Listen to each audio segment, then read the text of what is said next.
আল্লাহ রাব্বুল আলামিন কুরআনুল কারীম সূরা আল ফজরের শেষের দিকে বলছেন, ফাদখুলি ফি ইবাদি, তোমরা আমার বান্দাদের অন্তর্ভুক্ত হয়ে যাও, ওয়াদখুলি জান্নাতি, তোমরা আমার জান্নাতে প্রবেশ করো। সকলে বলি সুবহানাল্লাহ।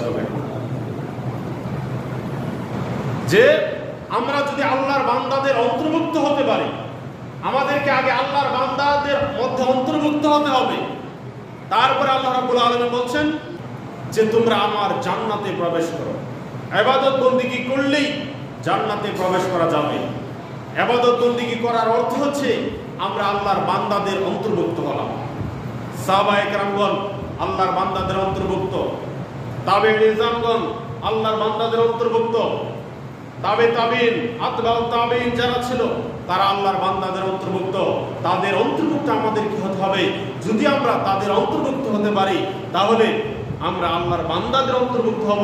আর আল্লাহর বান্দাদের অন্তর্ভুক্ত যারা হবে তাদের ঠিকানা হচ্ছে জান্নাতুল ফেরদাউস। আমরা সকলে বলি সুবহানাল্লাহ। সম্মানিত হাজিরিন, অনেকেই আলোচনা হয়তো বুঝতেছেন, কিন্তু এগুলো হচ্ছে ইসলামের মৌলিক বিষয়। আমাদেরকে এই বিষয়গুলো জানতে হবে। ইসলাম কাকে বলে, ঈমান কাকে বলে।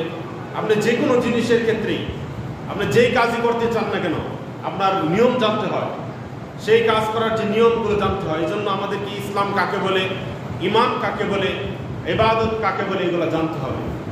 ইবাদতের বিপরীত হচ্ছে শিরক, তাওহীদের বিপরীত হচ্ছে শিরক।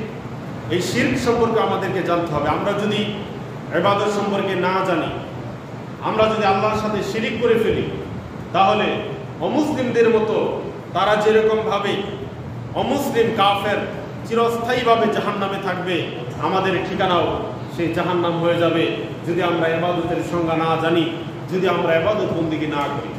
আমরা যে নামাজ পড়ি, এই নামাজ পড়ার অর্থ হচ্ছে আমরা আল্লাহকে মহব্বত করি, আল্লাহকে আমরা শ্রদ্ধা করি, আল্লাহকে আমরা সম্মান করি। আর যারা ইবাদত করে না তারা আল্লাহকে অসম্মান করে, তারা আল্লাহকে ভালোবাসে না, তারা আল্লাহকে মহব্বত করে না। এজন্য আমরা যারা ইবাদত বন্দেগী করি তারা আমরা আল্লাহকে ভালোবাসি, আল্লাহকে শ্রদ্ধা করি, আল্লাহকে সম্মান করি। সম্মানিত হাজিরিন, এজন্য আমাদেরকে ইবাদতের সংজ্ঞাটা মনে রাখতে হবে।